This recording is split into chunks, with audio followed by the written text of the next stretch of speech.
What's good, YouTube? It's your boy Vusimex coming at you with another one live from the Supreme HQI. So before we start with this video, I just want to wish everybody peace and prosperity for the rest of the week in these markets. Alright. So on that note, guys, this is what's going on. On this video, I'm gonna go through the charts that we went through on the previous video. So if you haven't watched that video, you might want to watch that, because this is definitely a follow-up to the previous video, which I'm going to link in the description below. Alright, so in this video, guys, I'm going to show you how to look at highs and lows. Other call them swing highs and swing lows, but I just want to show you which ones you should pay attention to and which ones you shouldn't really focus on. Because it's the same principle where some people use support and resistance when it comes to day trading, and they know that since there's so many support and resistance levels, there has to be key resistance and support levels where you prioritize on those, other than looking at all of them as a whole. So in this chart, we're looking at Euro USD. I opened this chart yesterday and I did explain why I had opened this trade, right? So looking at it in the smaller time frame, it is doing what we expected it to. So the question now comes from when we're looking at the market now, because I told you guys the only thing you should prioritize on when you start looking at this chart is the structure of the market in that particular currency pair that you're looking at. You want to identify a good structure, because a good structure is going to be the foundation of the trade. Okay, so now looking at where this trend started, right, you can see that I used 1 and 2, the first high and the second high is what we used to draw this trend line, right? So this trend line is up to here now, right? It's here now in terms of the current price. So every time we do an analysis, I'm always saying this to my students: analyze to know what the market is doing at this moment. If whatever you're analyzing or your analysis doesn't help you in terms of making it easier for you to trade the current price, because we can see what's been happening here, but our aim is to understand what's going on here. This is why we have this analysis.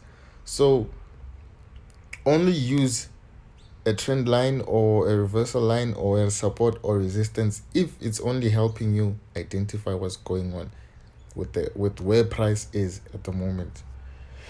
You dig? So I hope you guys understand that. So now I'm gonna look at the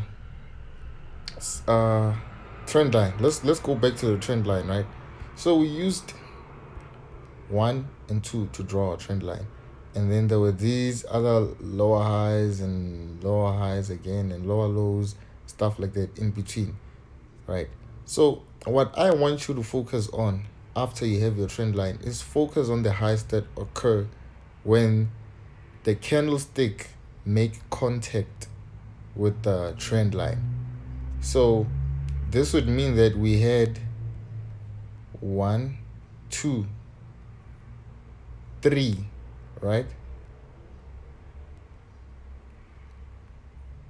And after the third high, the market went to a low, to this low, right? So this doesn't count simply because it was just beneath the trend line, right? So we're looking at this as a whole, as one movement to make a low, right? So guys, I think overall where we're going with this, because I also don't want to steer away from the point I'm trying to get across to you guys, is once you focus on the smaller highs and lows that are occurring there, you're gonna miss out on the bigger picture, right? The bigger picture occurs when the candlesticks come in contact with the trend line. That's where the price can either decide to break the trend line and then go to another trend, or obey the trend line, meaning the price would continue to shift down now, right? So I don't want you to focus more on these smaller movements. I want you to focus on the highs every time when the trend line and the candlesticks come into contact. So at this moment, I opened this buy and I'm waiting to see what's gonna happen as the price approaches this level there, right? Or let's rather say it's as the candlesticks approach the trend line. We want to see, is it gonna make contact? Is it gonna break the trend line? Then that means we most likely start a new trend. Or is it gonna make contact and reject to break the trend line and thus going back into the trend, which would be a nice opportunity to sell again, right? So that's what's going on with this one with the Euro USD. And as far as the lows go, this was our high and low, this was our lower high, right? And then this was our lower low here. We want the lowest point, and this was the lowest point, right? And then the lower high that occurred after that was this one, right? So this was the other lower high, and this was we regarding this as one movement to make this lower low, from this lower low to this lower low, because if you look at this longer candlesticks, most of them is because of fundamentals. So if you're entering there, usually fundamentals won't shake you out when you're trading in a higher time frame like a H4, unless sometimes it will. But a candlestick like this, I can tell if it's just one candlestick that it was a fundamental. I'm sure it was fundamentals, and it still continued in the direction of the trend to make a lower low here.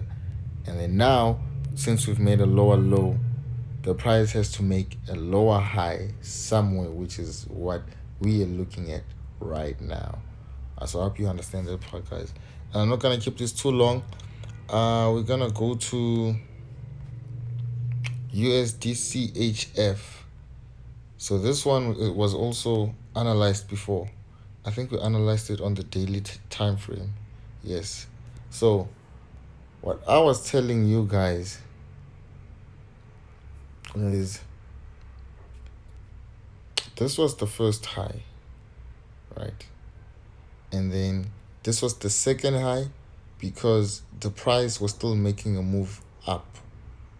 It made a high, higher low, and then just like in a reversal, you can have a higher low within a reversal.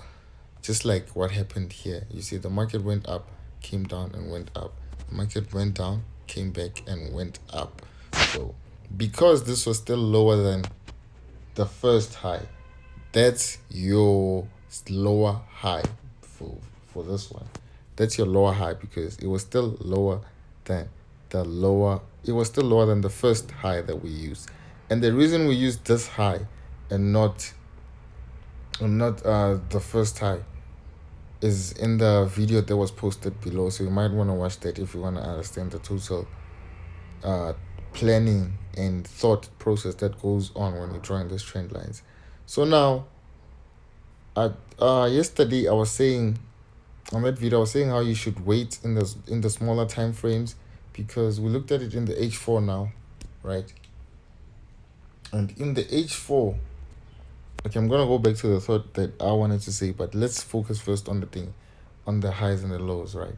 So now that we had the first high and the second high here, when it comes to the third one, we can only take this as the high, the maximum, which is why I urge you guys not to focus on the smaller highs, because those are leading to the bigger picture. So once you have your trend line in place, that's what you should focus on. You should focus on the highs that occur, the highs or the lows that occur when the market comes into contact with that trend line.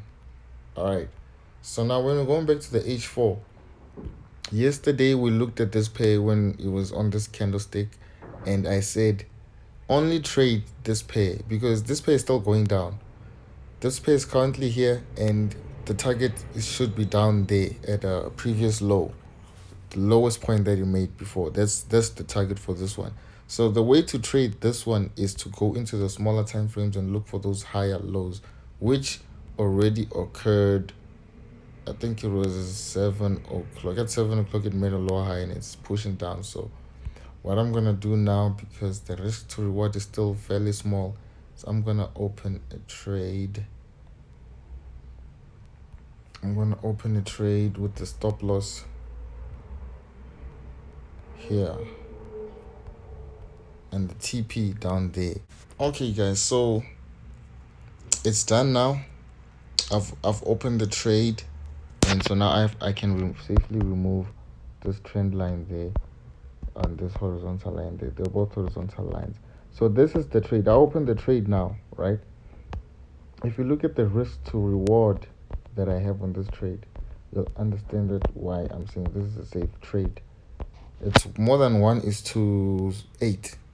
It means I'm here. It's basically a small loss, and the more it makes lower highs, the more I'm gonna open more trades and keep shifting the stop loss further and further and further down, right? So that's what's going on, guys. Let's go back to the H4 time frame, and you will understand what's going on.